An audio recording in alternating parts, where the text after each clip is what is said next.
અમરેલીના શંકાસ્પદ મૌલાનાને લઈને સૌથી મોટા સમાચાર સામે આવ્યા છે। ધારીના હિમખીપડા વિસ્તારમાં આવેલ મૌલાના જ્યાં રહેતો હતો તે મદ્રેસા પર તંત્ર દ્વારા બુલડોઝર ફેરવી દેવામાં આવ્યું છે। મહત્વનું છે કે થોડા દિવસ પહેલા પોલીસ તપાસ દરમિયાન મૌલાનાના વોટ્સએપમાંથી પાકિસ્તાનના કેટલાક વોટ્સએપ ગ્રુપ મળી આવ્યા હતા, જેને લઈને પોલીસને શંકા જતા જિલ્લા પોલીસ અધિકારી તથા કલેક્ટરના માર્ગદર્શન હેઠળ અલગ અલગ ટીમોએ મદ્રેસામાં તપાસ કરી હતી। ત્યારે હવે કડક કાર્યવાહીના ભાગરૂપે વહીવટી તંત્રએ મદ્રેસા પર બુલડોઝર ફેરવી દીધું છે। થોડા દિવસ પહેલા અમરેલી જિલ્લાના ધારી નજીક આવેલા હિમખીમડી પરામાંથી મદ્રેસા ચલાવતો એક શંકાસ્પદ મૌલવી મળી આવ્યો હતો। તેમના મોબાઈલમાંથી પાકિસ્તાન અને અફઘાનિસ્તાનના ગ્રુપ મળી આવ્યા બાદ તેમના પર કડક કાર્યવાહી કરવામાં આવી। અમરેલીની એસઓજી અને એટીએસ દ્વારા અટક કરી તેમની પૂછપરછ હાથ ધરવામાં આવી હતી। હવે આ સમગ્ર કેસમાં સૌથી મોટી વાત એ છે કે હિમખીમડી પરામાં આવેલું જે તેમનું મદ્રેસા હતું તેમના પર બુલડોઝર ચલાવવામાં આવી રહ્યું છે। વહેલી સવારે 7 વાગ્યાથી આ મદ્રેસા પર બુલડોઝર ચલાવવામાં આવી રહ્યું છે। આપ દ્રશ્યોમાં જોઈ રહ્યા છો કે જેસીબી દ્વારા તેમનું મદ્રેસા છે તેમને જમીનદોસ્ત કરવામાં આવી રહ્યું છે।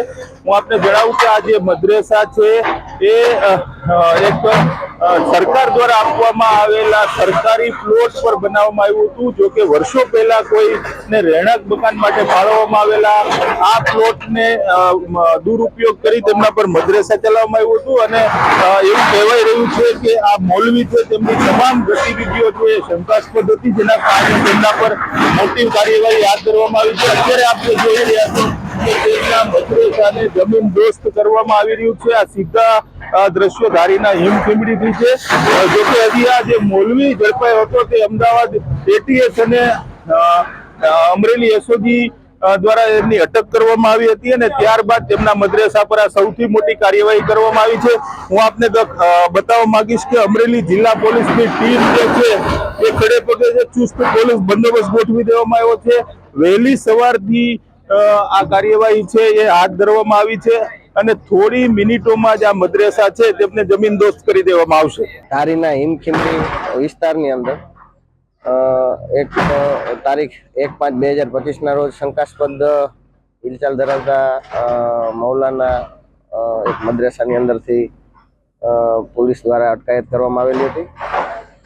એમના અનુસંધાને પોલીસના રિપોર્ટના અનુસંધાને રેવન્યુ વિભાગને રિપોર્ટ કરતા મકાનનું ટાઇટલને ચકાસતા એમાંથી આ મકાન જે છે એ 100 ચોરસ વારના મફત પ્લોટમાં જે તે વખતે કોઈ ગરીબ લાભાર્થીઓને ફાળવેલું મકાન જાણવા મળી આવે, જે અંતર્ગત આ મકાન લેન્ડ કમિટી દ્વારા જે તે લાભાર્થીને ફાળવેલું હતું અને આ લાભાર્થી દ્વારા આ મદ્રેસા માટે આ જે જમીન છે એ દાનમાં આપેલી અથવા તો એમને વેચાણથી આપેલી હોય એવી પ્રાથમિક દ્રષ્ટિએ જાણવા મળેલ હતી।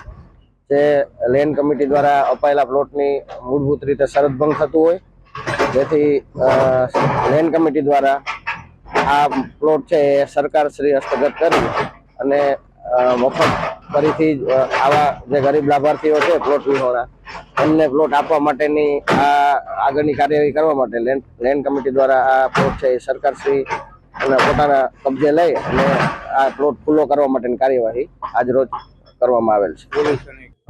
ધારી પોલીસ સ્ટેશનમાં હિમખીમડી વિસ્તાર આવેલો છે, ત્યાં દિને મોહમ્મદી કરીને એક મદ્રેસા છે।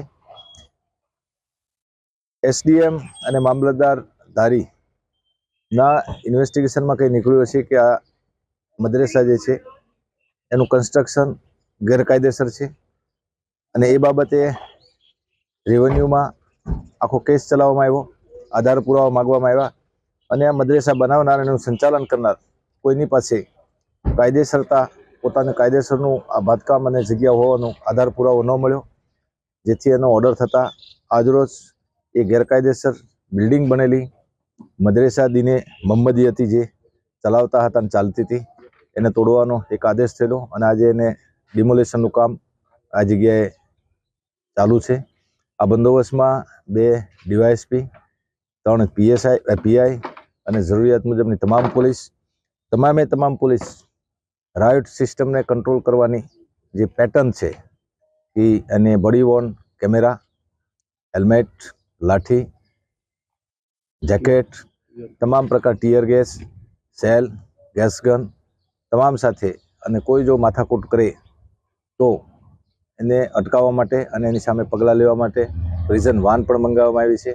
ઇનફ સ્ટાફ છે અને આ બંદોબસ્ત માટેનું જિલ્લા પોલીસ અધિક્ષક શ્રી સંજય ખરાજ સાહેબે ગઈકાલે એઝ એ ડીવાયએસપી, હું અત્યારે આસિસ્ટન્ટ એડિશનલ એસપી ધારીના ચાર્જમાં છું, PR રાઠોડ, અમારી સાથે પણ માર્ગદર્શન બાબતે ડિટેલમાં ચર્ચા કરવામાં આવેલી, સૂચનાઓ આપવામાં આવેલી, શું ધ્યાન રાખવાનું છે, બંદોબસ્ત કેવી રીતે રાખવાનો છે, શું કરશું, કેવી રીતે કરશું, એની એડવાન્સ બ્રીફિંગ રિગાર્ડિંગ બંદોબસ્તના પ્લાનિંગ સંબંધેની એ પૂરી કર્યા પછી આ બંદોબસ્ત અત્યારે મૂકવામાં આવેલો છે.